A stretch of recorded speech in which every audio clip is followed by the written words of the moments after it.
ಆತ್ಮೀಯ ವಿದ್ಯಾರ್ಥಿ ಮಿತ್ರರೇ, ನಾನು ನಿಮ್ಮ ಚನ್ನಬಸವಯ್ಯ ಹುರುಳಿ ಆಳ್ಮಠ. ಕುರುಗೋಡಿನ ಸರ್ಕಾರಿ ಪ್ರಥಮ ದರ್ಜೆ ಕಾಲೇಜಿನಲ್ಲಿ ಅರ್ಥಶಾಸ್ತ್ರ ವಿಭಾಗದಲ್ಲಿ ಸಹ ಪ್ರಾಧ್ಯಾಪಕನಾಗಿ ಕಾರ್ಯವನ್ನು ನಿರ್ವಹಿಸ್ತಾ ಇದ್ದೇನೆ. ಇಂದು ನಾನು ತಮ್ಮ ಮುಂದೆ ತಂದಿರತಕ್ಕಂತಹ ವಿಷಯ ಸಾರ್ವಜನಿಕ ಸಾಲದ ಪ್ರಕಾರಗಳು. ಮುಂಗಡ ಪತ್ರದಲ್ಲಿನ ಕೊರತೆಯನ್ನ ಸರಿದೂಗಿಸುವ ಉದ್ದೇಶದಿಂದ ಸರ್ಕಾರಗಳು ಸಾಲವನ್ನು ಮಾಡ್ತವೆ. ಸಾಮಾನ್ಯವಾಗಿ ಯೋಗಕ್ಷೇಮ ರಾಜ್ಯಗಳು ಅಂತ ಏನ್ ಕರಿತೀವೋ, ವೆಲ್ಫೇರ್ ಸ್ಟೇಟ್ಸ್ ಅಂತ ಏನ್ ಕರಿತೀವೋ, ಎಲ್ಲ ರಾಷ್ಟ್ರಗಳ ಮುಂಗಡ ಪತ್ರಗಳು ಕೊರತೆಯ ಮುಂಗಡ ಪತ್ರಗಳಾಗಿರುತ್ತವೆ. ಕೊರತೆಯ ಮುಂಗಡ ಪತ್ರ ಅಂತಂದ್ರೆ ಆದಾಯದ ಪ್ರಮಾಣ ಕಡಿಮೆ ಇದ್ದು ವೆಚ್ಚದ ಪ್ರಮಾಣ ಹೆಚ್ಚಿಗೆ ಇರ್ತದೆ. ರೆಸಿಟ್ಸ್ ಅಂಡ್ ಪೇಮೆಂಟ್ಸ್ ಅಂತ ಹೇಳ್ತೇವೆ. ರೆಸಿಟ್ಸ್ ಕಡಿಮೆ ಇರ್ತದೆ, ಪೇಮೆಂಟ್ಸ್ ಜಾಸ್ತಿ ಇರ್ತದೆ. ಆದ್ದರಿಂದ ಅಂತಹ ಸಮಯದಲ್ಲಿ ಸರ್ಕಾರಗಳು ಏನಪ್ಪಾ ಮಾಡ್ತವೆ ಅಂತಂದ್ರೆ, ಸಾರ್ವಜನಿಕರಿಂದ, ವಿದೇಶಗಳಿಂದ, ಬ್ಯಾಂಕ್ಗಳಿಂದ, ಹಣಕಾಸಿನ ಸಂಸ್ಥೆಗಳಿಂದ ಸಾಲವನ್ನು ತೆಗೆದುಕೊಳ್ತವೆ.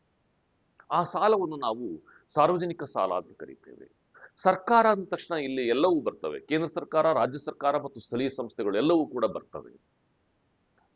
ಈ ಸರ್ಕಾರಗಳು ತೆಗೆದುಕೊಳ್ತಕ್ಕಂತಹ ಸಾಲಗಳನ್ನು ನಾವು ಹಲವಾರು ವಿಭಾಗಗಳನ್ನಾಗಿ ವಿಂಗಡಣೆ ಮಾಡುತ್ತೇವೆ. ಅವುಗಳಲ್ಲಿ ಪ್ರಮುಖವಾದವುಗಳು ಯಾವ್ಯಾವು ಅಂತಕ್ಕಂಥದ್ದನ್ನು ನಾನು ನಿಮಗೆ ತಿಳಿಸಿಕೊಡ್ತಕ್ಕಂತಹ ಪ್ರಯತ್ನವನ್ನ ಮಾಡ್ತೇನೆ. ವಿದ್ಯಾರ್ಥಿ ಮಿತ್ರರೇ, ಈ ನನ್ನ ಪ್ರಯತ್ನ ನಿಮಗೆ ಇಷ್ಟ ಆಯಿತು ಅಂತಂದ್ರೆ ಈ ವಿಡಿಯೋವನ್ನು ಲೈಕ್ ಮಾಡಿ, ಶೇರ್ ಮಾಡಿ ಮತ್ತು ನನ್ನ ಚಾನಲ್ಗೆ ಸಬ್ಸ್ಕ್ರೈಬ್ ಮಾಡ್ಕೊಳ್ಳಿ ಮತ್ತು ನಿಮ್ಮ ಸ್ನೇಹಿತರೊಂದಿಗೆ ಈ ವಿಡಿಯೋವನ್ನು ಶೇರ್ ಮಾಡ್ಕೊಳ್ಳಿ, ಅವ್ರಿಗೂ ಅನುಕೂಲ ಆಗ್ತದೆ. ವಿದ್ಯಾರ್ಥಿ ಮಿತ್ರರೇ, ಸಾರ್ವಜನಿಕ ಸಾಲವನ್ನ ಮೊದಲನೇದಾಗಿ ಉತ್ಪಾದಕ ಮತ್ತು ಅನುತ್ಪಾದಕ ಸಾಲಗಳು ಅಂತಕ್ಕಂತಹ ವಿಂಗಡಣೆಯನ್ನ ಮಾಡ್ತೇವೆ. ಉತ್ಪಾದಕ ಸಾಲಗಳು ಮತ್ತು ಅನುತ್ಪಾದಕ ಸಾಲಗಳು, ಪ್ರೊಡಕ್ಟಿವ್ ಅಂಡ್ ಅನ್ಪ್ರೊಡಕ್ಟಿವ್ ಡೆಟ್ಸ್ ಅಂತ ಹೇಳ್ತೇವೆ. ಪ್ರೊಡಕ್ಟಿವ್ ಮತ್ತು ಅನ್ಪ್ರೊಡಕ್ಟಿವ್ ಡೆಟ್ಸ್ ಅಂತ ಹೇಳ್ತೇವೆ. ಅಂದ್ರೆ ನೀವು ಸಾಲವನ್ನು ತೆಗೆದುಕೊಂಡು, ಸರ್ಕಾರ ಸಾಲವನ್ನು ತೆಗೆದುಕೊಂಡು ಅದನ್ನು ಉತ್ಪಾದನಾ ಕಾರ್ಯಗಳಿಗೆ ಬಳಕೆ ಮಾಡಿದ್ರೆ, ಅಂದ್ರೆ ಆದಾಯ ಸೃಷ್ಟಿಯಾಗ್ತಕ್ಕಂತಹ ಕೆಲಸಗಳಿಗೆ ಖರ್ಚನ್ನು ಮಾಡಿದರೆ ಅದನ್ನ ನಾವು ಉತ್ಪಾದನಾ ಸಾಲ ಅಂತ ಕರಿತೇವೆ, ಉತ್ಪಾದಕ ಸಾಲ ಅಂತಂದು ಕರಿತೇವೆ. ನೋಡಿ, ಆದಾಯ ಸೃಷ್ಟಿಯ ಕಾರ್ಯಗಳಿಗೆ ಬಳಕೆಯನ್ನ ಮಾಡಲಾಗ್ತದೆ. ಆದಾಯ ಸೃಷ್ಟಿಯ ಕಾರ್ಯಗಳಿಗೆ ಬಳಕೆಯನ್ನ ಮಾಡಲಾಗ್ತದೆ. ನಿಮಗೆ ಆದಾಯ ಸೃಷ್ಟಿಯ ಕಾರ್ಯಗಳಿಗೆ ಬಳಕೆಯನ್ನ ಮಾಡಿದಾಗ ಉತ್ಪಾದನೆ ಹೆಚ್ಚಳವಾಗ್ತದೆ, ಉದ್ಯೋಗ ಹೆಚ್ಚಳವಾಗ್ತದೆ, ಆದಾಯ ಹೆಚ್ಚಳವಾಗ್ತದೆ, ಜೀವನ ಮಟ್ಟ ಹೆಚ್ಚಳ ಆಗ್ತದೆ, ದೇಶದ ಅಭಿವೃದ್ಧಿ ಆಗ್ತದೆ. ಉತ್ಪಾದಕ ಸಾಲಗಳನ್ನು ತೆಗೆದುಕೊಂಡ್ರೆ ಯಾವಪ್ಪ ಉತ್ಪಾದಕ ಸಾಲಗಳಿಗೆ ಉದಾಹರಣೆಗಳು? ಉದಾಹರಣೆ ಅಂತಂದ್ರೆ ಅಣೆಕಟ್ಟೆಗಳು, ರಸ್ತೆ, ರೈಲ್ವೆ, ಉದ್ಯಮಗಳ ಸ್ಥಾಪನೆ ಇತ್ಯಾದಿ. ಇವೆಲ್ಲವನ್ನು ಕೂಡ ನಾವು ಉತ್ಪಾದಕ ಸಾಲಗಳು ಅಂತ ಕರಿತೇವೆ, ಉತ್ಪಾದಕ ಸಾಲಗಳು ಅಂತ ಹೇಳ್ತೇವೆ. ಇಲ್ಲಿ ನಿಮಗೆ ಉತ್ಪಾದನೆ ಹೆಚ್ಚಾಗ್ತಾ ಹೋಗ್ತದೆ. ಅಣೆಕಟ್ಟೆಯನ್ನ ಕಟ್ಟೋದ್ರಿಂದ ಏನಾಗ್ತದೆ? ನಿಮಗೆ ಕೃಷಿ ಉತ್ಪಾದನೆ ಹೆಚ್ಚಾಗ್ತದೆ, ಕೃಷಿ ರಂಗದಲ್ಲಿ ಅಭಿವೃದ್ಧಿ ಆಗ್ತದೆ, ಕೃಷಿ ರಂಗದಲ್ಲಿ ಹೆಚ್ಚು ಉದ್ಯೋಗಾವಕಾಶಗಳು ಸೃಷ್ಟಿಯಾಗ್ತವೆ, ಉತ್ಪಾದಕತೆ ಹೆಚ್ಚಾಗ್ತದೆ, ಉತ್ಪಾದನೆ ಹೆಚ್ಚಾಗ್ತದೆ, ಜೀವನ ಮಟ್ಟ ಹೆಚ್ಚಾಗ್ತದೆ, ಗ್ರಾಮೀಣ ಪ್ರದೇಶದ ಜೀವನ ಮಟ್ಟ ಹೆಚ್ಚಾಗ್ತದೆ, ದೇಶ ಆರ್ಥಿಕ ಅಭಿವೃದ್ಧಿ ಆಗ್ತದೆ. ಕೃಷಿ ರಂಗ ಕೈಗಾರಿಕಾ ವಲಯಕ್ಕೆ ಪೂರಕವಾಗಿ ಕಾರ್ಯಾಚರಣೆಯನ್ನ ಮಾಡ್ತದೆ. ನೋಡಿ, ಇಲ್ಲಿ ನೀವು ಅಣೆಕಟ್ಟೆಯನ್ನು ಮಾತ್ರ ಕಟ್ಟಿದ್ದೀರಾ, ಆದ್ರೆ ಅದರಿಂದ ನಿಮಗೆ ಇತರ ಎಲ್ಲ ವಲಯಗಳು ಕೂಡ, ಕೈಗಾರಿಕಾ ವಲಯ ಮತ್ತು ಸೇವಾ ವಲಯ, ದ್ವಿತೀಯ ವಲಯ ಮತ್ತು ತೃತೀಯ ವಲಯ ಅಂತ ಏನ್ ಹೇಳ್ತೇವೆ, ಅದಕ್ಕೆ ಸಪೂರಕವಾಗಿ ಕಾರ್ಯಾಚರಣೆಯನ್ನ ಮಾಡ್ತದೆ ಅಣೆಕಟ್ಟೆ. ಇದನ್ನ ನಾವು ಉತ್ಪಾದಕ ಸಾಲ. ಅಣೆಕಟ್ಟೆಯನ್ನು ಕಟ್ಟಲಿಕ್ಕೆ ನೀವು ಸಾಲವನ್ನು ತೆಗೆದುಕೊಂಡ್ರೆ ಅದನ್ನ ಉತ್ಪಾದಕ ಸಾಲ ಅಂತಂದು ನಾವು ಕರಿತೇವೆ. ರಸ್ತೆ ನಿರ್ಮಾಣ ಮಾಡಲಿಕ್ಕೆ ಸಾಲವನ್ನು ತೆಗೆದುಕೊಂಡ್ರೆ ಅದನ್ನ ನಾವು ಉತ್ಪಾದಕ ಸಾಲ ಅಂತ ಕರಿತೇವೆ. ಕಾರ್ಖಾನೆಯನ್ನು ನಿರ್ಮಾಣ ಮಾಡಲಿಕ್ಕೆ ಸಾಲವನ್ನು ತೆಗೆದುಕೊಂಡ್ರೆ ಅದನ್ನ ನಾವು ಉತ್ಪಾದಕ ಸಾಲ ಅಂತಂದು ಕರಿತೇವೆ. ಅನುತ್ಪಾದಕ ಸಾಲ, ಅನುತ್ಪಾದಕ ಸಾಲ. ಇಲ್ಲಿ ಅನುತ್ಪಾದಕ ಸಾಲಗಳನ್ನ ಸರ್ಕಾರ ಮಾಡ್ತದೆ ಸಾಲನ, ಆದ್ರೆ ಅದನ್ನ ಉತ್ಪಾದಕ ಕಾರ್ಯಗಳಿಗೆ ಬಳಸೋದೇ ಇಲ್ಲ. ಉತ್ಪಾದಕ ಕಾರ್ಯಗಳಿಗೆ ಬಳಸೋದೇ ಇಲ್ಲ. ಯಾವುದೋ ಅನಗತ್ಯ ವೆಚ್ಚವನ್ನ ಮಾಡ್ತದೆ, ಅನಗತ್ಯ ವೆಚ್ಚವನ್ನ ಮಾಡ್ತದೆ. ಅಂತಹ ಸಂದರ್ಭದಲ್ಲಿ ನಿಮಗೆ ಆ ಸಾಲ ಸುಮ್ಮನೆ ವೇಸ್ಟ್ ಆಗೋಗ್ತದೆ. ಅದರಿಂದ ನೀವು ಮುಂದೆ ತೀರಿಸ್ತಕ್ಕಂಥದ್ದು ಕಷ್ಟ ಆಗ್ತದೆ. ಕೆಲವೊಂದು ಸಂದರ್ಭಗಳಲ್ಲಿ ಅನಗತ್ಯ ಸಾಲಗಳನ್ನ ಮಾಡಬೇಕಾಗ್ತದೆ. ನೈಸರ್ಗಿಕ ವಿಕೋಪಗಳು ಬಂದಂತಹ ಸಂದರ್ಭಗಳಲ್ಲಿ ಸರ್ಕಾರಗಳು ಅನಗತ್ಯ ಅನುತ್ಪಾದಕ ಸಾಲಗಳನ್ನು ಮಾಡ್ತವೆ. ನೈಸರ್ಗಿಕ ವಿಪತ್ತುಗಳು ನೋಡಿ, ಇಲ್ಲಿ ಯುದ್ಧದ ಸಮಯದಲ್ಲಿ ಆಗ್ತದೆ, ಸಾಂಕ್ರಾಮಿಕ ರೋಗಗಳ ಸಮಯದಲ್ಲಿ ಆಗ್ತದೆ, ಆ ಭೂಕಂಪಗಳ ಸಮಯದಲ್ಲಿ ಆಗ್ತದೆ. ಅಂತಹ ಸಮಯದಲ್ಲಿ ಸರ್ಕಾರಗಳು ಅನುತ್ಪಾದಕ ಸಾಲವನ್ನು ಮಾಡ್ತವೆ. ಸಾಲವನ್ನು ಮಾಡಿ ಆರ್ಥಿಕತೆಯ ಮೇಲೆ ವೆಚ್ಚವನ್ನು ಮಾಡ್ತವೆ. ಇದರಿಂದ ನಿಮಗೆ ಏನು ಉದ್ಯೋಗ ಸೃಷ್ಟಿಯಾಗೋಲ್ಲ, ನಿಮಗೆ ಮರುಪಾವತಿಯೂ ಕೂಡ ಕಷ್ಟ ಆಗ್ತದೆ. ನಿಮಗೆ ಅನುತ್ಪಾದಕ ಸಾಲವನ್ನ ಡೆಡ್ ವೇಟ್ ಡೆಟ್ ಅಂತಲೂ ಕೂಡ ಕರೆಯಲಾಗ್ತದೆ. ಇದು ಒಂದನೆಯ ವರ್ಗೀಕರಣ. ನಂತರ ಎರಡನೇ ವರ್ಗೀಕರಣಕ್ಕೆ ಬರ್ತೇನೆ ಮಿತ್ರರೇ. ಎರಡನೇ ವರ್ಗೀಕರಣದಲ್ಲಿ ಸ್ವಯಂ ಪ್ರೇರಿತ ಸಾಲ ಮತ್ತು ಕಡ್ಡಾಯ ಸಾಲ ಅಂತ ಹೇಳ್ತೇವೆ. Voluntary debt and forced debt ಅಂತ ಹೇಳ್ತೇವೆ. Voluntary debt and forced debt ಅಂತ ಹೇಳ್ತೇವೆ. ಹೆಸರೇ ಹೇಳ್ತದೆ ಸ್ವಯಂ ಪ್ರೇರಿತ. ಈಗ ಸರ್ಕಾರಗಳು ಸಾಲವನ್ನ ಕೇಳ್ತವೆ, ಸಾಲ ಕೊಡ್ರಿ ಅಂತ ಕೇಳ್ತದೆ. ಪೇಪರಲ್ಲಿ ಅಡ್ವರ್ಟೈಸ್ಮೆಂಟ್ ಬರುತ್ತೆ ನಿಮಗೆ. ಬಂದಾಗ ನಾನು ಸಾಲಕ್ಕೆ ಸರ್ಕಾರಕ್ಕೆ ಸಾಲವನ್ನು ಕೊಡ್ತೇನೆ. ಯಾರು ಬೇಕಾದ್ರೂ ಕೊಡ್ಬೋದು, ಪಬ್ಲಿಕ್ಸ್ ಯಾರು ಬೇಕಾದ್ರೂ ಸರ್ಕಾರಕ್ಕೆ ಸಾಲವನ್ನ ಕೊಡಬಹುದು. ಬ್ಯಾಂಕ್ಗಳಲ್ಲಿ ಅಪ್ಲಿಕೇಶನ್ ಇರ್ತದೆ, ಅದ್ರ ಜೊತೆಗೆ ನೀವು ದುಡ್ಡು ತುಂಬಿದ್ರೆ ನಿಮಗೆ ನಿಮ್ಮ ಅಕೌಂಟ್ಗೆ, ಡಿಮ್ಯಾಟ್ ಅಕೌಂಟ್ಗೆ ನಿಮಗೆ ನಿಮ್ಮ ಸಾಲ ಪತ್ರ ಬಂದು ಬೀಳ್ತದೆ. ಸರ್ಕಾರಕ್ಕೆ ಸಾಲ ಕೊಟ್ಟಿದ್ದು ಇಂತಿಷ್ಟು ವರ್ಷಗಳ ಅವಧಿ, 3 ವರ್ಷ ಇರ್ಬೋದು, 6 ವರ್ಷ ಇರ್ಬೋದು, 10 ವರ್ಷ ಇರ್ಬೋದು, 15 ವರ್ಷ ಇರ್ಬೋದು, 20 ವರ್ಷ ಇರ್ಬೋದು. ಈ ಹಲವಾರು ರೀತಿಯ ಸಾಲಗಳನ್ನು ನಾವು ಕಾಣ್ತೇವೆ. ಆ ವಿಚಾರ ನಮಗೆ ಬೇಡ. ಈಗ ಮುಂದೆ ಹೇಳ್ತೇನೆ ಅದನ್ನ, ಆ ವಿಚಾರಗಳನ್ನ ಮುಂದೆ ಹೇಳ್ತೇನೆ. ಸಾಮಾನ್ಯವಾಗಿ ಪ್ರಜಾಪ್ರಭುತ್ವ ರಾಷ್ಟ್ರಗಳೆಲ್ಲವೂ ಕೂಡ ಸ್ವಯಂ ಪ್ರೇರಿತ ಸಾಲಗಳನ್ನ ಪಡೀತವೆ.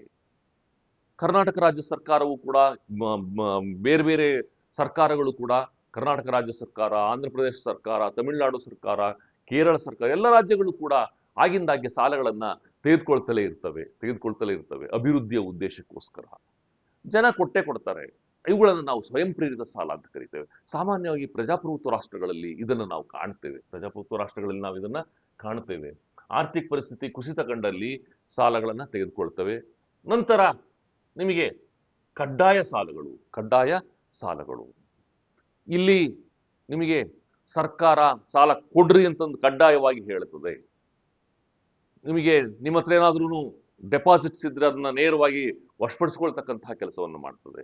ಸಾಮಾನ್ಯವಾಗಿ ಪ್ರಜಾಪ್ರಭುತ್ವ ಇಲ್ಲದೆ ಇರತಕ್ಕಂತಹ ರಾಷ್ಟ್ರಗಳಲ್ಲಿ ಇಂತಹ ಸಾಲಗಳನ್ನು ನಾವು ನೋಡ್ತೇವೆ. 1964ರಲ್ಲಿ ಭಾರತದಲ್ಲಿ ಒಂದು ಕಂಪಲ್ಸರಿ ಡೆಪಾಸಿಟ್ ಸ್ಕೀಮ್ ಅಂತ ಒಂದು ಇಂಟ್ರೊಡ್ಯೂಸ್ ಆಗಿತ್ತು. ಆದ್ರೆ ದಿನಕಳೆದಂತೆ ಅದನ್ನ ರದ್ದು ಮಾಡಲಾಯಿತು. ಅಲ್ಲೇನಾಯ್ತು ಅಂತಂದ್ರೆ, ನಿಮಗೆ ನೀವು ಯಾರು ತೆರಿಗೆ ಪಾವತಿದಾರರಿದ್ದಾರೋ ಅವರು ಕಡ್ಡಾಯವಾಗಿ ಬ್ಯಾಂಕ್ಗಳಲ್ಲಿ ಡೆಪಾಸಿಟ್ ಅನ್ನ ಮಾಡಬೇಕಿತ್ತು. ಇದು ಒಂಥರ ಸಾಲ ಇದ್ದ ಹಾಗೆ. ನೀವು ಡೆಪಾಸಿಟ್ ಮಾಡಿದ್ರೆ ಅದು ಬ್ಯಾಂಕ್ಗಳು ಸರ್ಕಾರಕ್ಕೆ ಸಾಲವನ್ನು ಕೊಡ್ತಕ್ಕಂತಹ ಕೆಲಸವನ್ನ ಮಾಡ್ತವೆ. ಅಂದ್ರೆ ಕಡ್ಡಾಯ ಸಾಲವನ್ನ ಸರ್ಕಾರಗಳು ಆದೇಶದ ಮೂಲಕ ತೆಗೆದುಕೊಳ್ತವೆ, ಕಾನೂನಿನ ಮೂಲಕ ತೆಗೆದುಕೊಳ್ತವೆ, ಕಾನೂನನ್ನು ಮಾಡ್ಬಿಡ್ತವೆ. ಇವರೆಲ್ಲರೂ ಸಾಲ ಕೊಡಬೇಕು, ಇಂತಹವ್ರು ಸಾಲ ಕೊಡಬೇಕು, ಆದೇಶವನ್ನ ಮಾಡ್ಬಿಡ್ತದೆ. ಆ ಆದೇಶದಿಂದ ಸಾಲವನ್ನ ಕೊಡಬೇಕಾಗ್ತದೆ. ಇನ್ನು ನಾವು ಸ್ವಯಂ ಪ್ರೇರಿತ ಸಾಲ ಮತ್ತು ಕಡ್ಡಾಯ ಸಾಲ ಅಂತಂದು ಹೇಳ್ತೇವೆ. Voluntary debt and forced or compulsory debt ಅಂತ ಹೇಳ್ತೇವೆ. ಆಂತರಿಕ ಮತ್ತು ಬಾಹ್ಯ ಸಾಲಗಳು, ಇಂಟರ್ನಲ್ ಅಂಡ್ ಎಕ್ಸ್ಟರ್ನಲ್ ಡೆಟ್ ಅಂತ ಹೇಳ್ತೇವೆ. ಸರ್ಕಾರಗಳು ನಿಮಗೆ ದೇಶದ ಪ್ರಜೆಗಳಿಂದ, ದೇಶದ ಹಣಕಾಸಿನ ಸಂಸ್ಥೆಗಳಿಂದ, ಬ್ಯಾಂಕುಗಳಿಂದ ಅಥವಾ ಲಭ್ಯವಿರತಕ್ಕಂತಹ ಇತರೆ ಯಾವುದಾದರೂ ಮೂಲಗಳಿಂದ ಆ ದೇಶದ ಒಳಗಡೆನೆ ಸಾಲವನ್ನು ತೆಗೆದುಕೊಂಡ್ರೆ ಅದನ್ನ ನಾವು ಆಂತರಿಕ ಸಾಲ ಅಂತ ಹೇಳ್ತೇವೆ. ಆಂತರಿಕ ಸಾಲ ಅಂತಂದು ನಾವು ಹೇಳ್ತೇವೆ. ಇಲ್ಲಪ್ಪ, ನಿಮಗೆ ಅಂತಾರಾಷ್ಟ್ರೀಯ ಸಂಸ್ಥೆಗಳಿಂದ ಸಾಲವನ್ನು ತೆಗೆದುಕೊಂಡ್ರಿ, ಅದು ಬ್ರೆಟನ್ ವುಡ್ಸ್ ಅವಳಿಗಳಿರಬಹುದು. ಬ್ರೆಟನ್ ವುಡ್ಸ್ ಅವಳಿಗಳು ಅಂತಂದ್ರೆ IMF ಮತ್ತು IBRD ಅಂತ ಹೇಳ್ತೇವೆ. IBRD ಅಂತಂದ್ರೆ ಮತ್ತೆ ಯಾವುದು ಅಲ್ಲ, ವಿಶ್ವ ಬ್ಯಾಂಕ್ ಅಂತ ಹೇಳ್ತೇವೆ. ಇಂಟರ್ನ್ಯಾಷನಲ್ ಬ್ಯಾಂಕ್ ಫಾರ್ ರೀಕನ್ಸ್ಟ್ರಕ್ಷನ್ ಅಂತ ಹೇಳ್ತೇವೆ. ಅದನ್ನ ನಾವು ವಿಶ್ವ ಬ್ಯಾಂಕ್ ಅಂತ ಕರಿತೇವೆ, ವರ್ಲ್ಡ್ ಬ್ಯಾಂಕ್ ಅಂತ ಕರಿತೇವೆ. IMF ಮತ್ತು IBRD ಅಥವಾ ವರ್ಲ್ಡ್ ಬ್ಯಾಂಕ್ ಇರಬಹುದು, ಅಥವಾ IDA ಇರಬಹುದು, ಇಂಟರ್ನ್ಯಾಷನಲ್ ಡೆವಲಪ್ಮೆಂಟ್ ಏಜೆನ್ಸಿ ಇರಬಹುದು, ಅಥವಾ ADB ಇರಬಹುದು, ಏಷ್ಯನ್ ಡೆವಲಪ್ಮೆಂಟ್ ಬ್ಯಾಂಕ್ ಇರಬಹುದು, ಅಥವಾ ಇನ್ನಾವುದೇ ನೇಷನ್ಸ್ ಕನ್ಸಾರ್ಟಿಯಂ ಇರಬಹುದು. ಹಲವು ರಾಷ್ಟ್ರಗಳ ಗುಂಪುಗಳನ್ನು ನಾವು ಕಾಣ್ತೇವೆ. ಆ ಗುಂಪುಗಳಿಂದ G7 ಇರಬಹುದು, G20 ಇರಬಹುದು, ಇಂತಹ ಗುಂಪುಗಳನ್ನು ಕಾಣ್ತೇವೆ. ಈ ಗುಂಪುಗಳಿಂದ ಪಡೆದುಕೊಳ್ತಕ್ಕಂತಹ ಸಾಲವನ್ನು ನಾವು ಏನಂತ ಕರಿತೇವೆ? ಬಾಹ್ಯ ಸಾಲಗಳು ಅಂತ ಕರಿತೇವೆ, ಎಕ್ಸ್ಟರ್ನಲ್ ಡೆಟ್ ಅಂತ ಕರಿತೇವೆ. ಎಕ್ಸ್ಟರ್ನಲ್ ಡೆಟ್ ಅಂತಂದು ನಾವು ಕರಿತೇವೆ. ನೆಕ್ಸ್ಟ್ ಒನ್, ನಿಧಿಯುಕ್ತ ಮತ್ತು ನಿಧಿರಹಿತ ಸಾಲಗಳು, ಫಂಡೆಡ್ ಅಂಡ್ ಅನ್ಫಂಡೆಡ್ ಡೆಟ್ ಅಂತ ಹೇಳ್ತೇವೆ. ಫಂಡೆಡ್ ಅಂಡ್ ಅನ್ಫಂಡೆಡ್ ಡೆಟ್ ಅಂತ ಹೇಳ್ತೇವೆ. ನಿಧಿಯುಕ್ತ ಸಾಲಗಳು, ಹೆಸರೇ ಹೇಳ್ತದೆ ನಿಧಿಯುಕ್ತ, ನಿಧಿಯನ್ನು ಹೊಂದಿರತಕ್ಕಂತಹ ಸಾಲಗಳು. ಸರ್ಕಾರ ಸಾಲವನ್ನು ತೆಗೆದುಕೊಳ್ತದೆ. ಸರ್ಕಾರ ಸಾಲವನ್ನು ತೆಗೆದುಕೊಂಡ ನಂತರ ಆ ಸಾಲವನ್ನ ತೀರಿಸಲಿಕ್ಕೆ ಒಂದು ನಿಧಿಯನ್ನು ಮಾಡಿ ಪ್ರತಿ ಮುಂಗಡ ಪತ್ರದಲ್ಲೂ ಅದಕ್ಕೆ ಹಣವನ್ನು ಸೇರಿಸ್ತಾ ಹೋಗ್ತಕ್ಕಂಥದ್ದನ್ನು ನಾವು ನಿಧಿಯುಕ್ತ ಸಾಲ ಅಂತ ಕರಿತೇವೆ. ಅದನ್ನ ಫಂಡ್ ಅಂತ ಕರಿತೇವೆ. ಆ ಫಂಡ್ಗೆ ಏನ್ ಮಾಡ್ತದೆ ಸರ್ಕಾರ, ದುಡ್ಡನ್ನು ಸೇರಿಸ್ತಾ ಹೋಗ್ತಾ ಇರ್ತದೆ ಆ ಹಣವನ್ನ. ಅದನ್ನ ನಾವು ನಿಧಿಯುಕ್ತ ಸಾಲ ಅಂತ ಹೇಳ್ತೇವೆ. ಇಲ್ಲಪ್ಪ, ಸರ್ಕಾರ ಯಾವುದೇ ನಿಧಿಗಳನ್ನು ರಚನೆ ಮಾಡದೆ ಸಾಲವನ್ನು ತೆಗೆದುಕೊಂಡ್ಬಿಟ್ಟಿದೆ, ನಿಧಿಗಳನ್ನು ರಚನೆ ಮಾಡಿಲ್ಲ ಅಂತಾದ್ರೆ ಅದನ್ನು ನಾವು ನಿಧಿರಹಿತ ಸಾಲ ಅಂತಂದು ನಾವು ಕರಿತೇವೆ. ಹೆಸರು ಹೇಳ್ತದೆ ನಿಧಿ ರಹಿತ, ಅಂದ್ರೆ ಯಾವುದೇ ನಿಧಿಯನ್ನ ಮಾಡದೇ ಇರ್ತಕ್ಕಂಥದ್ದು. ನೆಕ್ಸ್ಟ್ ಒನ್, ಅಲ್ಪಾವಧಿ, ಮಧ್ಯಮಾವಧಿ ಮತ್ತು ದೀರ್ಘಾವಧಿಯ ಸಾಲಗಳು, short term, medium term and long term loans, long term debts ಅಂತ ಹೇಳ್ತೇವೆ.